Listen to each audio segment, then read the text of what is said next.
sayote. Ayun.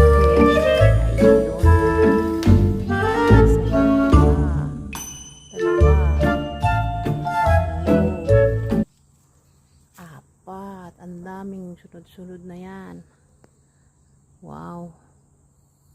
Ito ang unang bunga ng sweet melon. Ang laki. Mga ano to. Kulang-kulang 1 kilo. Ganyan. Ang laki talaga. Unang bunga yan. Unang bunga.